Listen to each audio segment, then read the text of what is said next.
Ayan po siya oh. Medyo malaki na po at kayang-kaya na po nitong ubusin ang sisiw po. Mga 4 na sisiw pag medyo maliit, kaya po niyang kainin. Ano po?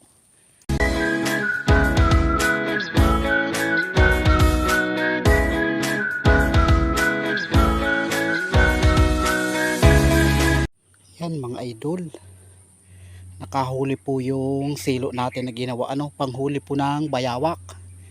At yung atin po mga sisiw ay nawawala po bali yung isang inahin ko may sisiw na 5. So ngayon po 2 na laang. At dinadali ng bayawak po. Kung matatandaan yung unang video ko sa may kawayanan po. Ito po isa unahan lang po nung may kawayan po.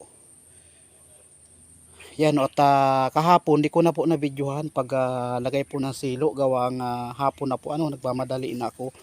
So ngayon ko na lang po bibidyohan na pagpandaw. Ayan po at may huli po. Yun oh.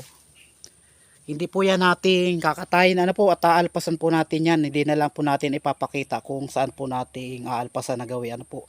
Basta sa malayo po sa kabahayan nang hindi na po siya makapaminsala po. Hindi makapangain ng sisiw.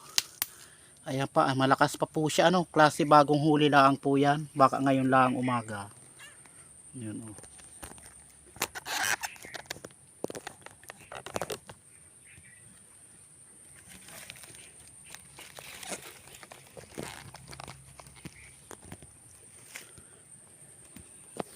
Yun oh, mahirap po, walang tagahawak ng cellphone.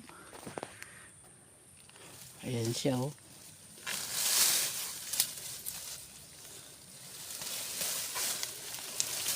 Huli ka ngayon. Ikaw ang nadali ng aking mga sisiw. Yun oh. Oh.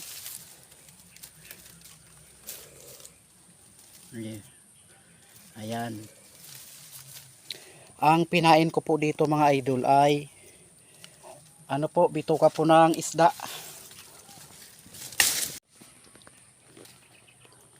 Ayan po siya oh. Medyo malaki na po at kayang-kaya na po nitong ubusin ang sisiw po. Mga 4 na sisiw pag medyo maliit, kaya po niyang kainin. Po? Yan siya oh, tapang. Oh. Kailangan natin hulihin siya at nang ang ating sisiw po ay hindi na po mabawasan. Po? Kung matatandaan nyo po, nung isang magsilo po ako nakahuli din po ako ng isang malaki po dito sa may gawi pong ito. Ayan at makalipas pong ilang buwan may panibago na ulit na bayawak po. Ayan ang tapang niya. Oh. Yan po ay hulihin po natin, dadalhin po natin doon sa dahilig sa may gubat po malapit sa palayan. At doon po ay walang nag-aalagang manok. Hindi po siya makakapaminsala doon ng alagang mga hayop po. Yun oh.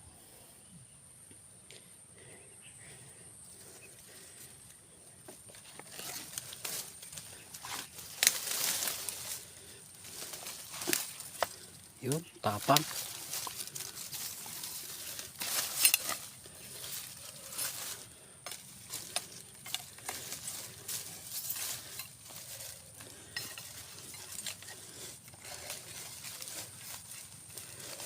Ayun. Atin pong iipitin po yung kanyang liig para di po mangagat. Yun.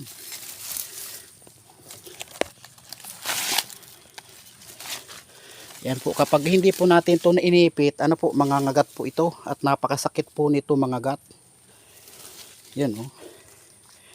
Medyo malaki na po siya.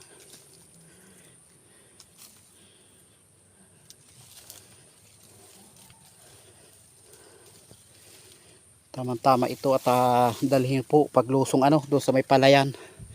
Sa gubot po doon sa may dahilig malawak pong kakahuyan yun. Baka pwede po natin doon alpasan po. Yun. Ayan at wag na po natin katayin. Gawang malaki po na itutulong nito po. Lalo sa mga nagpapalay, nangangain po ito ng mga daga po. Ayan, nababawasan ito ang piste sa palayan. Kaya lang po ay salot din naman po to sa alagang mga manok. Ano po? Ayan. Piste din po pag sa mga manok, mga sisiw. Kinakain niya po ano. Yun.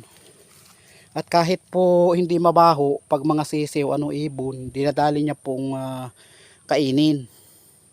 Ayan. At kapag kayo naman po ay manghuhuli, kung may bayawak sa gawin nyo, napakadali pong pulihin po ang bayawak. Ano po? Gamitan nyo lang ng pamain na may amoy, yung medyo mabaho. Ano po? Kagaya po ng mga hasang po ng isda. Yan o. Ayan, hindi ka na makakapangain ng sisiw. At iaalis kita dito. Loko.